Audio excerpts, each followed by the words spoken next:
Hello, and welcome to the mentorDINO podcast. I'm your host, Caitlin Rosier. I am an architect and founder of mentorDINO. Join me each week as I speak with amazing professionals in and around the architecture, engineering, and construction industry, as we are all part of a larger interconnected community. We discuss everything from career stories, lessons learned, and advice for others finding their own unique career path. Thank you to all of our current subscribers, and if you're new, welcome to the conversation. And if you like this episode, please do me a favor by hitting subscribe, like, or share it with a friend. It really helps others be able to discover this resource and support them on their own unique career journey.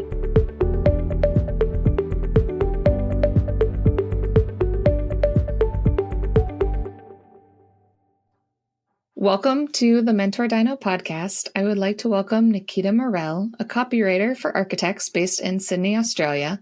Thank you, Nikita, for taking the time to speak with me today. Oh, thank you for having me. I'm excited.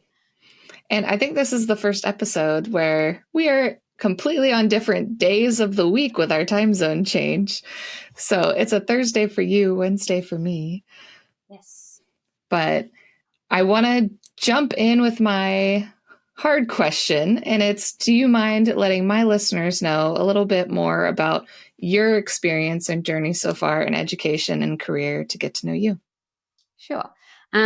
So I'll kind of start off where I am now. So I'm a copywriter for architects, but I've not always been that. So I did an arts commerce degree and then worked in marketing for big firms like L'Oreal, and Tip Top, which is a big bread company over here. And then I kind of got that foundational brand marketing, and I started just to have this, I guess you could call it a passion towards design and the built environment. So I worked in-house as an editor in a architecture publishing company. And then from there, I went in-house and worked as a marketing communications manager at an architecture firm in Australia. And when I was in that job, I kind of felt like, hey, I could be doing this for so many other architects. So that's where I kind of took a leap of faith and started my own firm to help architects with their words. And I've been doing that for close to 9 years now. So I work with architects all around the world, all different sizes, firms, small to large. So yeah, that's kind of where I'm at now. So when you were in-house, I know some of the marketing teams that I've worked with, they are a little bit more heavier on the proposal side and sometimes the social media, trying to make sure architects are taking pictures and talking about our work. So what was that difference on what you were doing there within the firm on marketing communications? Yeah, so it was, to be honest, the role was kind of created when in all honesty, I just cold pitched the firm because they had amazing buildings, and it was one of, I'd say Australia's top architecture firms. So I kind of went out and said, look, hey, I've got this marketing background. I've worked in architecture publishing. Do you have a marketing team? And they didn't have one, which is a lot of the firms, it's starting to get better, but, 15 years ago, it wasn't a thing. So I started off, and as you said, I did proposals. I did social media. I helped them with website copy. So it was quite diverse. But I guess the greatest thing I probably learned from that role was that a lot of architects, they have different modes of communication. So, for example, if I had to write a project description, some of the principals, they would be amazing at filling out a questionnaire, where others just couldn't put their thoughts to words and needed me to go get a cup of coffee and just chat about the project. So I think, I don't know if I'm answering a question, but yeah, it was a great way to kind of get all the experience on proposals and that, but also just get a feel for how architects work and how they like to communicate their work. Yeah. And that's important, because I know I've had a number of friends in the marketing side within architecture firms, and they talk a lot about how, their main points of contact in a firm are the principals in charge. But when you have multiple principals, everybody is very different, even if it is one design firm. How they communicate, how they best give and receive feedback as they go through their process is extremely different, because it's a different type of design process that we're not always used to. Exactly. So what was that moment like when you decided you wanted to start your own business?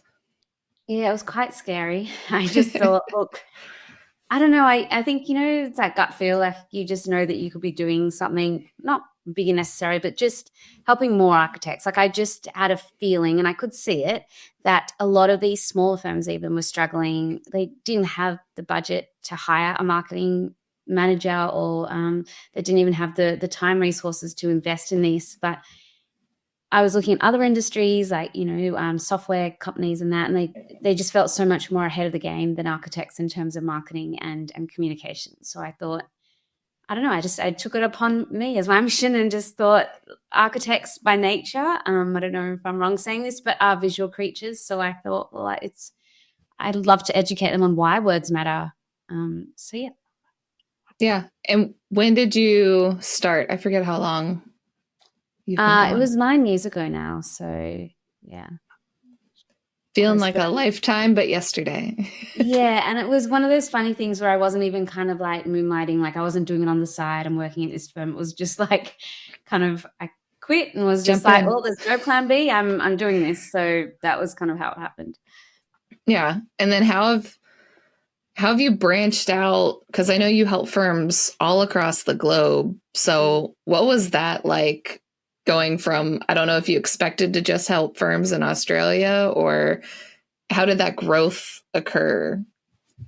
Yeah. So, in a few ways, I think firstly, it started with this kind of mindset of, as I said before, I wanted to help firms of all different sizes. So to do that, I couldn't just be offering website copywriting, because that sometimes costs, up to 10 grand. And some of the smaller firms, the solo practitioners, just don't have that. So I kind of structured my services in almost like tiers. So I've got do-it-yourself toolkits I've created. It's called the Architects Workshops. That sits on my website, and it's just toolkits to show architects step by step how to do that. For a few $100s, they can get access to those resources. Then I had a middle tier, which is called Site Smart, where I take a group of architects through the writing process, and we kind of do it together, and they get an opportunity to send in their words, and I edit it. So I run that program twice a year. And then, of course, the services where I just take it all off your plate and do it for you. So I feel like it was that kind of like tiered approach that helped me branch out wider. And in terms of your question, in terms of global, it's interesting. Like there's different cultural differences, I would say, between Australian architects and American architects, and the ones in Europe. And I am part of a lot of copywriting groups that are based in America, and I did feel that perhaps just my personal brand was very much, I guess, the American audience responded to it quite well. So I started dealing with Americans, and then, slowly by slowly, I've had clients in all parts of the world now, Spain and Dubai, and it keeps it fun for me as well, I think.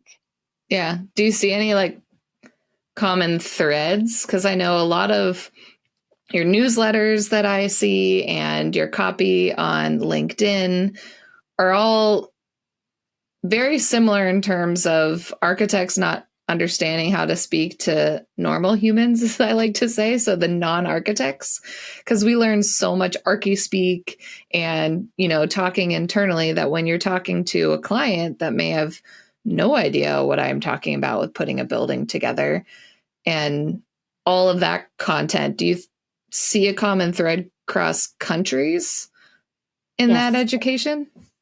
Definitely. And I think you've just nailed it. Like when it comes to that common thread, I think it does stem from kind of that academia, like just how you're taught architecture doesn't necessarily translate into, or how you're taught to communicate architecture in school is not necessarily translated to how you communicate architecture to the layman. And even just selling, I feel that a lot of architects just don't either like selling, or they find it a bit dirty, or they just don't know how to get their services out there. But as I say, sometimes your architecture really is only as good as your clients. So you want to be getting those clients through the door and attracting those ones that are a better fit for you. And you can do that with your words and your visuals. But so I think that common thread definitely is the education of architecture.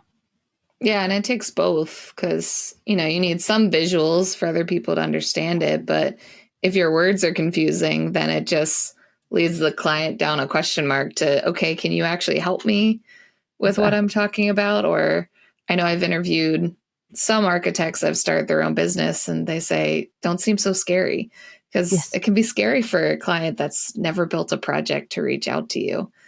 Exactly. But, and then I know you mentioned your different services. How did you decide to do the Site Smart group? Because that's kind of that middle tier between creating digital content and the full services of just you. Yeah, it's a good question. So one thing I always do is I'm always going out asking architects like how I can do things better and what, like, I just want to be as helpful as I can, really. Mm-hmm. So what I found was with these toolkits that were sitting on my website, a lot of architects were purchasing them, they're working through them. And then, a deadline came up or they got stuck with a certain thing and they kind of either didn't finish it or it was just, I mean, I guess everyone has different ways they approach, projects like this. But one thing I think it lacked was that accountability. Also that kind of being on the journey with other architects to bounce ideas up, with. So that's why I founded Site Smart. So it goes for 6 weeks. We have a call every week where the group turns up. I'm an open book. I share different examples and resources. I edit their words, but they're essentially writing it with me. And it's like they have my full attention for the 6 weeks. And my guarantee to them is by the end of those 6 weeks, you'll have, I would say, 90% of your website copy done and dusted. So yeah, it's just a more affordable way to get my help. Yeah. Are there like a top 3 tips you're always providing people along the way? Like, I'm not sure if there's very similar things since we're more visual and not taught how to speak to non-architects sometimes, if there's really simple things you would suggest.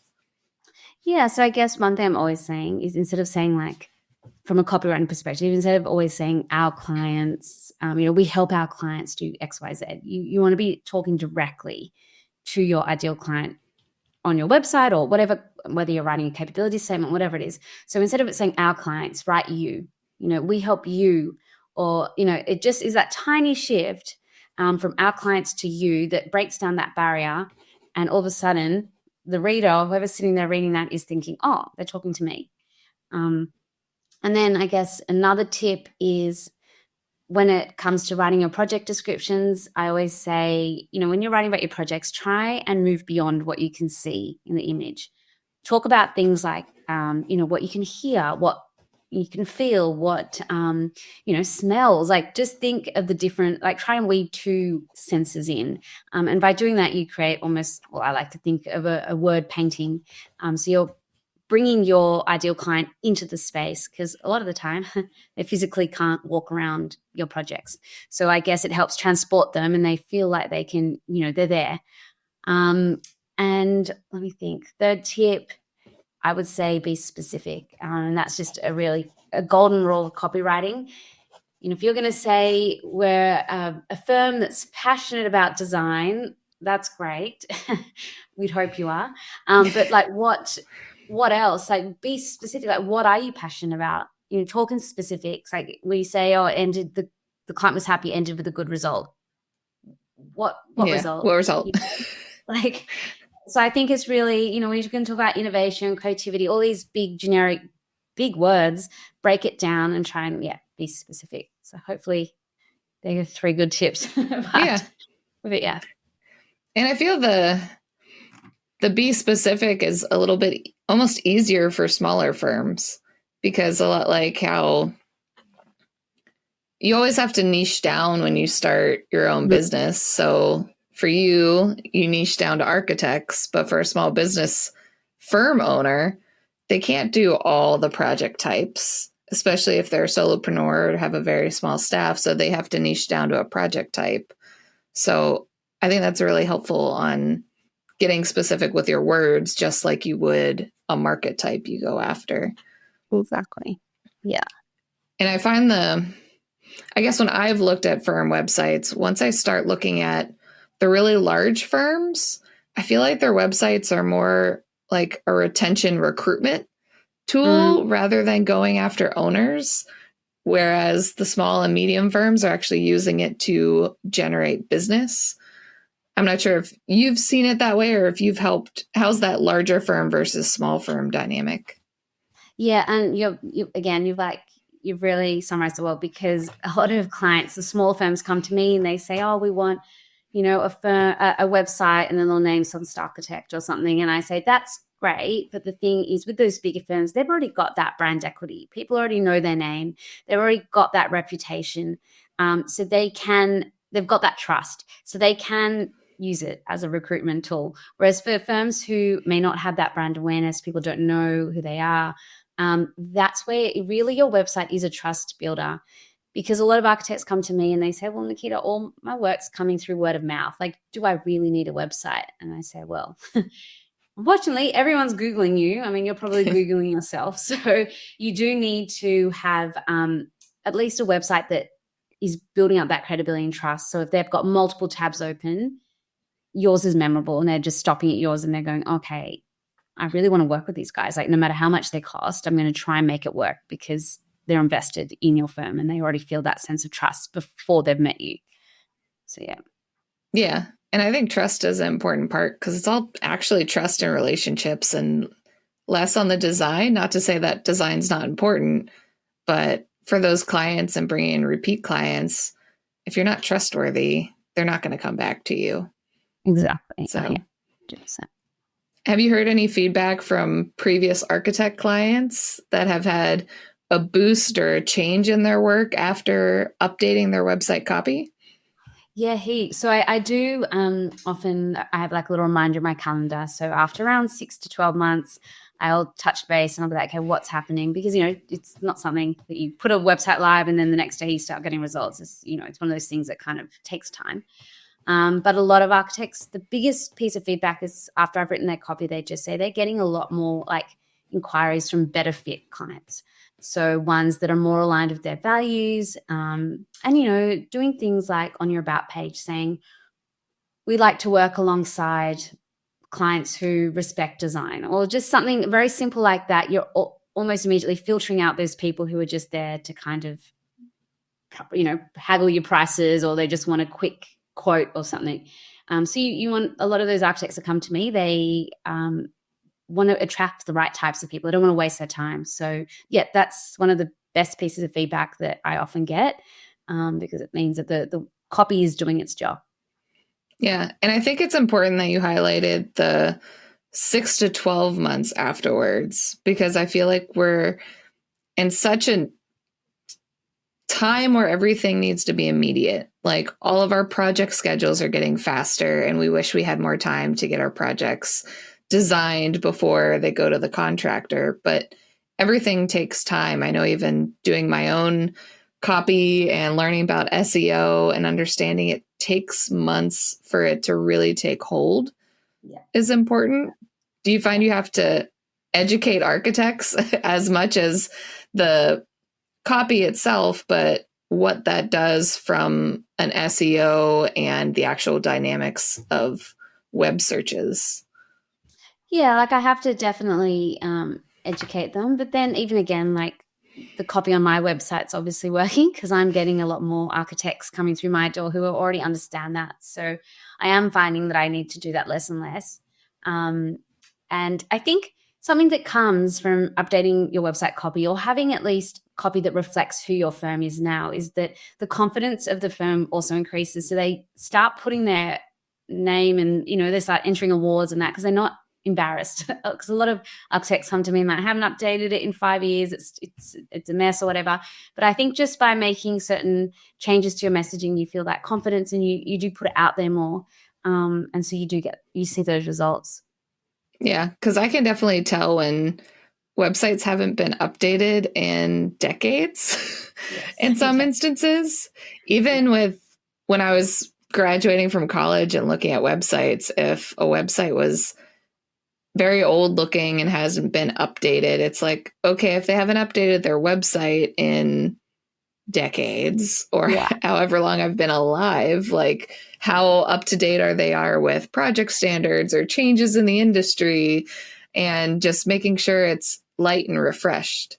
Exactly. So But it doesn't have to be starting over. I think if you've got good copy, it's, hey, change some of the brand colors or rearrange things. Once the good copy is there, you can reuse words in so many different ways. Oh, for sure.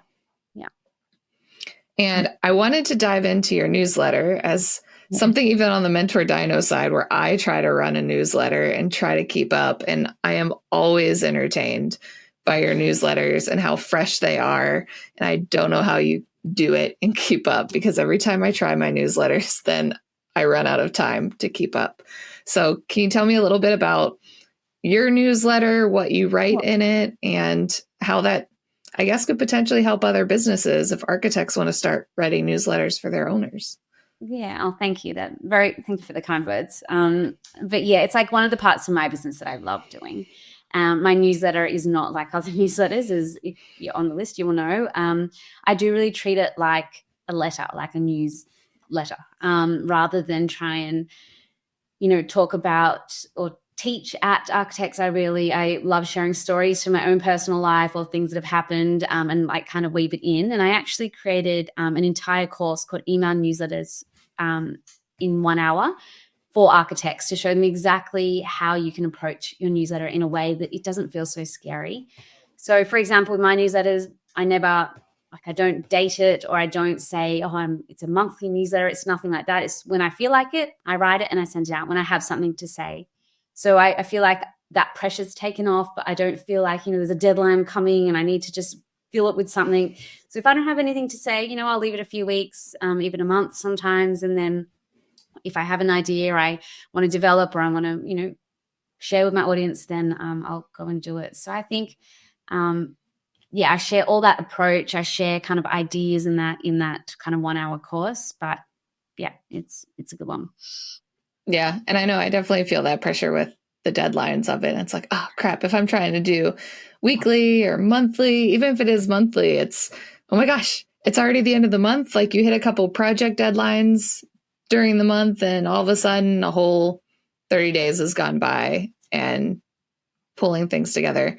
And I know we even talked about, you took some time off for your fourth child and trying to adjust. And I know even small firm owners have those struggles with, having a family, if they're a solopreneur, and being able to take those breaks and give yourself grace. So I don't know if you have any advice for that, since your most recent child was very recent. So I think the biggest thing is I feel like it's even with websites, when you hit live or launch, you feel like it's the biggest thing because you've been working on it. Same with newsletters. From my experience, no one's really tracking when you send it off. 3 weeks and they haven't sent me a newsletter. No one, I think about how busy our inboxes are. So I think the main thing is just every time you do put something out there, it is the highest quality, give it your best. And that's it. Like, don't feel that pressure. That's, having a family it's unpredictable. You never know what each day is going to, unravel, or there's going to be a sick kid or what. So I think it's just giving you, as you said, that grace to yourself, and realizing that no one's really paying that much attention, which sounds horrible, but it makes us feel better. So exactly. Even the LinkedIn copy I write, I'm always amazed that people are stumbling upon posts I did like 2-3 weeks ago and liking it. I'm like, okay, like you put out something, you're like, okay, I guess that post was a dud. I thought that one was a nice one. I put some extra work on it. And then all of a sudden it tracks up later. And you're like, oh, okay, it's fine. Nobody's paying attention to when I post, how often I post. It's just try. I guess would probably be the start. And it's okay. If my first podcast episode has a lot worse audio quality and conditions than my episode a year later. So it's, I guess, practice to get it up there. And as you said, like, I think also with LinkedIn and that, you're not in control, really. It's that algorithm. Like, I don't even try and understand it. You just post, as I said, like you post high quality content and then hope, cross your fingers. Whereas with newsletters, I think it's a little bit different. And that's why I find them so underrated in the architecture industry, is that you're getting into someone's inbox. Even if they don't open it, they see your name. They've read your name. So it's kind of that repetition and that consistency of getting directly into someone's, whereas LinkedIn, you don't even know if someone's going to see it. So Yeah. Do you feel like I don't receive any architecture firm newsletters? Do you feel people are starting to do that now as they learn about newsletters and their value? yeah, well, I mean, lots of people, architects who have taken that email newsletter in 1 hour, they've started to produce some amazing newsletters. And so I've included them like as examples in the course itself. And I should probably add to that. But yeah, there are some firms that are doing a lot better, and it's very personable, it's engaging, it's not so, this is our project on site, like images. So yeah, I think it's moving in the right direction. So hopefully it continues that way. Yeah.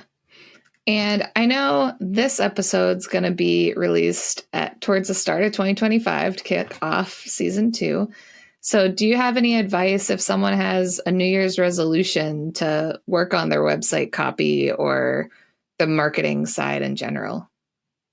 Sure. I think the biggest thing is I would just take a step back and just figure out who you're writing to. So I would just get really clear in 2025 about who it is, what type of client is it that you want to attract, and what messaging is going to resonate with them. What types of words do they use? Do they talk about their dream house? If it is, then weave those words. And I think if you can get really clear on just writing for your ideal client, make it really specific, then you can't go wrong. And you think about that for both social media, your website, anything you're writing, just picture that one person in mind and write to them, and you will avoid that kind of generic, meaningless kind of fluff that is thrown around a lot.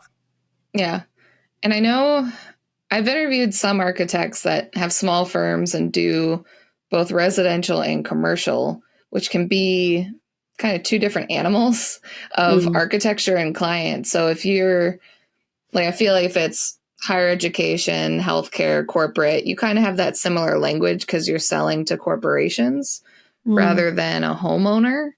Do you have any advice for, creating that single who if you kind of have two different entities you're talking to?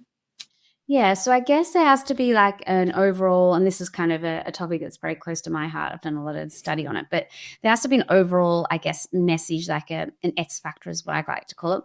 And it has to be in a certain consistent voice. So you need to have a voice. But what you can do if you're talking to residential and boutique property developers or something, you can have different sections on your website. And that, I guess, in those sections, even if it's just like a drop down or something, you're talking to them. So for the property developers, you're talking about commercial, marketability of the building. You're talking about return on investment, things like that. Whereas with your homeowners, maybe the tone, so the voice stays the same, but the tone's a little bit more emotional, and you're trying to pull out those emotional connections. So I think, you can definitely, there's a way you can work it, but it's just, when you're writing, it's like, well, who's this going to? But you do have to have that kind of overarching voice that gives your firm personality as well. Yeah. And I think that's great to tie back into being specific on the who, like quickly get to the spot where you're diving into the who and not trying to hit both in one page. It's almost better to have two separate spots. So 100%. It's almost like two different letters, two different conversations you would have. You don't want to mix those two conversations if you met them in person. Exactly. And I almost forgot, but I know you were at AIA National this past year. I know I missed your presentation because I got sick by the end of National, so I wasn't able to make it in for that last day. But how was National for you, and taking your business and presenting it over here in the States and traveling? Yeah. Oh, it was like, honestly, it was like a lifetime highlight. Like, I was, I think 33 weeks pregnant at the time. So flying from Sydney across the world was a bit of a feat, but it was worth it. Like, I think the biggest takeaway was just how open and forward thinking a lot of the architects in the States were. They were really keen to learn kind of the ins and outs and take what I really tried my best to make my presentation really actionable so they could walk out of that room and start doing things. I had some excellent feedback from some of the attendees, and yeah, I'm hoping, fingers crossed, I'll be applying to speak again in 2026. So we'll see. Maybe bring the whole family, Disneyland or something. I'm sure the kids would love that. But yeah, it was an amazing experience. Yeah. Did you do more of a standard presentation, or did you have them workshop their copy throughout? Yes, it was a good learning curve for me. So I did a 30-minute presentation that said why buildings don't speak for themselves, why your website words matter. And I do feel that I could have I had a lot more to offer. I think just when I was applying, I just thought, oh, I'll just do 30 minutes. They're not going to want me I just felt, I guess, a bit shy and embarrassed and just like, I'll just try. Didn't really think I would get in. So I think next time I would love to do a workshop. So yeah, I mean, in my presentation, it was, as I say, quite actionable. I gave lots of copywriting techniques and tips and that, but I would love to do a workshop where I can sit down and really help and kind of go a bit deeper. So yeah, we'll see. Yeah. And I know that can be hard to like come up with words and stuff on the spot with workshopping. So it'd be fun to see if there's like not a fast way of doing it, but a way to help guide professionals. Like you said, with your do-it-yourself courses, sometimes you hit roadblocks or need that additional voice. But I always find the workshops fun to kind of hear what other people are saying or writing down, and then you can generate ideas off of each other too. Exactly. So yeah. No. Well, fingers crossed for next time, and hopefully I can attend it. So,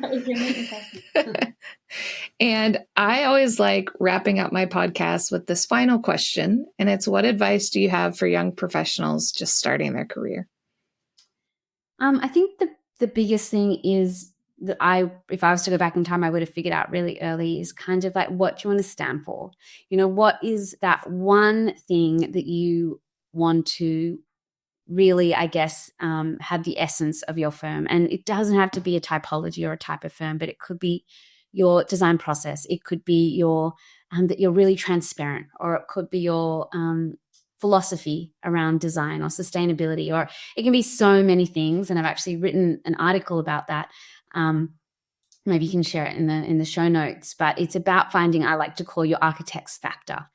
You find that thing and you stand by it. You post about it on social media. You become known for that one thing. And then what happens is you're very, in terms of being referred to or getting those leads in, it becomes quite easy because you've got that association between your firm name or your name and that one thing. So that's kind of the advice that I wish I had had earlier on.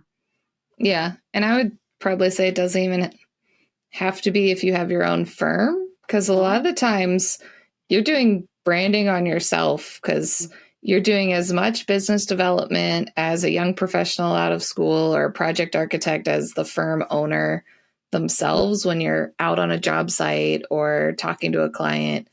Those relationships, you never know where they're going to go. So building your own voice and your own brand, like, you don't have to post every day on LinkedIn and become a content creator to have your voice, but almost being able to create your own mini bio that stands for you. And if you start your own firm one day, great. If not, fold it into the firm you're in if you start taking it over. So, true. Yeah, I know. I wish I started having my own brand voice a lot earlier. It definitely makes, after starting mentorDINO 2 years ago and really honing in on my voice, I guess I'll call it my X factor now.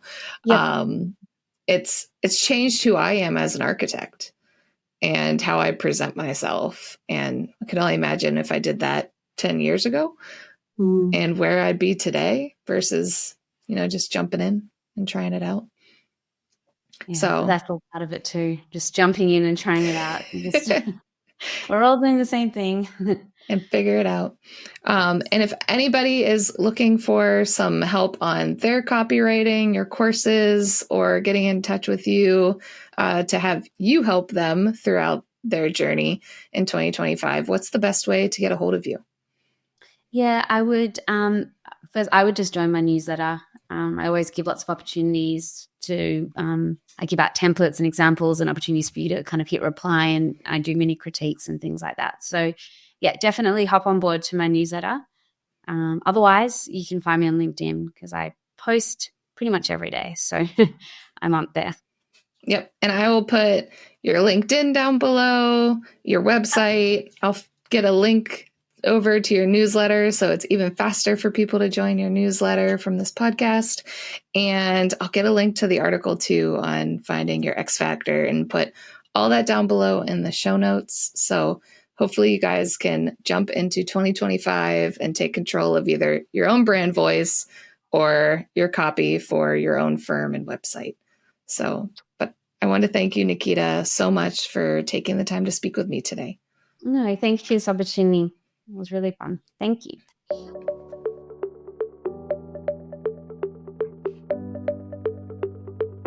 I hope you enjoyed our discussion today. Learn some advice to take with you and see how our industry is all tied together to create the world around us. Check out the description below for any links or resources we discussed. If you liked the episode, please do me a favor and hit the subscribe button. Give me a thumbs up and leave a comment below. It really helps others be able to discover this resource and support finding that career path that best works for them. If you know someone that has inspired your own career that you'd like me to interview, let me know in the comments below, or you can reach out to me via my website or LinkedIn. I'd be happy to share their story or your own. Thank you again, and I cannot wait for the next career story I get to share with you next week.